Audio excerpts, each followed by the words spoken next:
महाराजांचा छत्रपती शिवाजी महाराजांचा छत्रपती शिवाजी महाराजांचा तिवारी वकिलांचा धिक्कार असो धिक्कार असो तिवारीचा धिक्कार असो जोड़े मारा अरे देशद्रोही तिवारी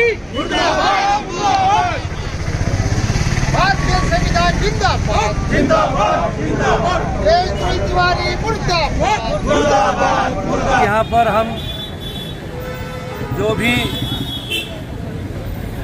संविधान पर विश्वास करने वाले अलग अलग गठ हैं, अलग अलग पक्ष हैं, अलग अलग संगठनाएं हैं, उनकी जानिब से आज आदरणीय कलेक्टर साहब के जरिए से हम ये निवेदन करते हैं, ये मांग करते हैं कि आदरणीय सीजीआई गवाई साहब पर जिसने चप्पल फेंकी वो सनातनी तिवारी को सो मोटो पुलिस ने उसके ऊपर एक्शन लेकर उसको अरेस्ट करनी चाहिए। उसकी सनद रद्द करने से कुछ नहीं होगा।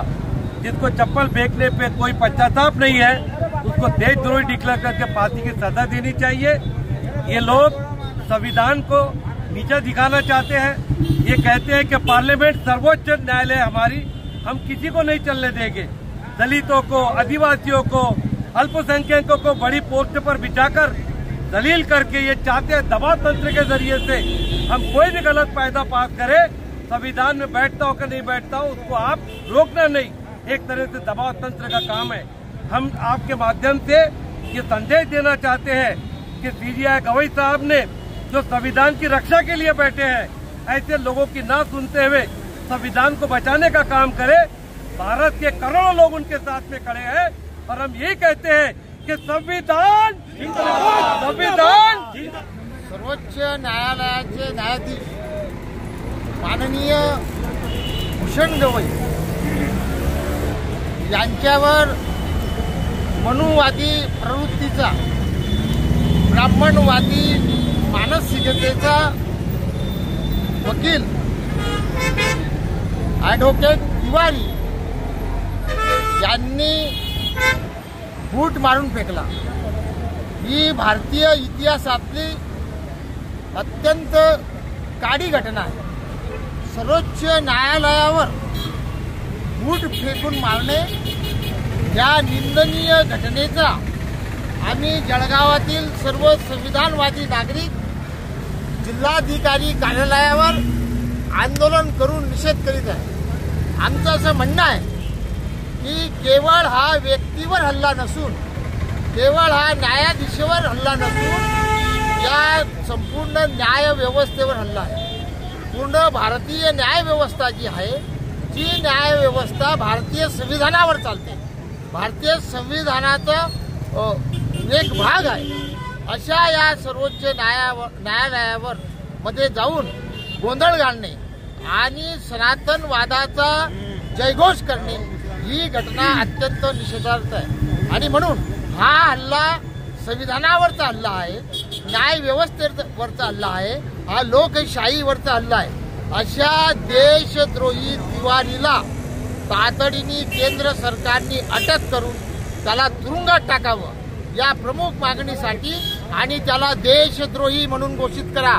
ज्यांनी सर्वोच्च न्यायालयाचा अपमान केलेला आहे, संविधानाचा अपमान केलेला आहे, त्याला तातडीनं देशद्रोही म्हणून घोषित करा, ही मागणी आम्ही जळगाव तर्फे संविधानवादी नागरिक करीत आहोत। सर्वोच्च न्यायालयावर ज्या न्यायमूर्तींवर राकेश तिवारी या वकिलाने जो बूट मारून हल्ला केलेला आहे त्याचा आम्ही प्रथम निषेध करतो। परंतु आमची अशी मागणी की सुप्रीम कोर्टाच्या प्रशासनाने, सुप्रीम कोर्टाच्या बार काउन्सिलने याच्यावर कारवाई करण्यासाठी गुन्हा दाखल केला पाहिजे। कारण की हा सर्वोच्च न्यायालयाच्या न्यायव्यवस्थेवर हल्ला असून त्याचा अपमान आहे। ज्या ठिकाणी अपमान होतो, कंटेम ऑफ कोर्ट होतं, त्या ठिकाणी कंटेमच्या याच्या अंतर्गत त्याला अटक झालीच पाहिजे। कारण की आतापर्यंत त्याला कुठल्याही प्रकारचा गुन्हा रजिस्टर नसल्यामुळे, त्याच्यावर कुठलीही कारवाई न झाल्यामुळे तो त्याच्या पद्धतीने पुन्हा विषारी अजून स्टेटमेंट देत आहे की मी काहीच केलेलं नाही बुवा आणि माझं काहीच होणार नाही। तर बार काउन्सिलने सुद्धा त्याला नोटीस देऊन त्याच्यावर कारवाई केली पाहिजे। सुप्रीम कोर्टाच्या प्रशासनाने कारवाई केली पाहिजे। कारण की भारताच्या सर्वोच्च न्यायालयावर जर अशा पद्धतीने हल्ला होत असेल तर इतर हायकोर्टाचे न्यायालय, जिल्हा न्यायालयावर याच्यावर त्याच्यावर कुठल्याही प्रकारचं अंकुश राहणार नाही. अशा पद्धतीने वारंवार अशा घटना घडतील आणि फक्त दलित व्यक्ती सुप्रीम कोर्टाचा जज असल्यामुळे अशा प्रकारची घटना त्यांनी केलेली आहे आणि त्याला प्रशासन प्रोटेक्शन देते अशी आमची मागणी आहे. मी ॲडव्होकेट राजेश झालटे, जळगाव जिल्हा वकील संघामध्ये मी सदस्य आहे. सर्वात अगोदर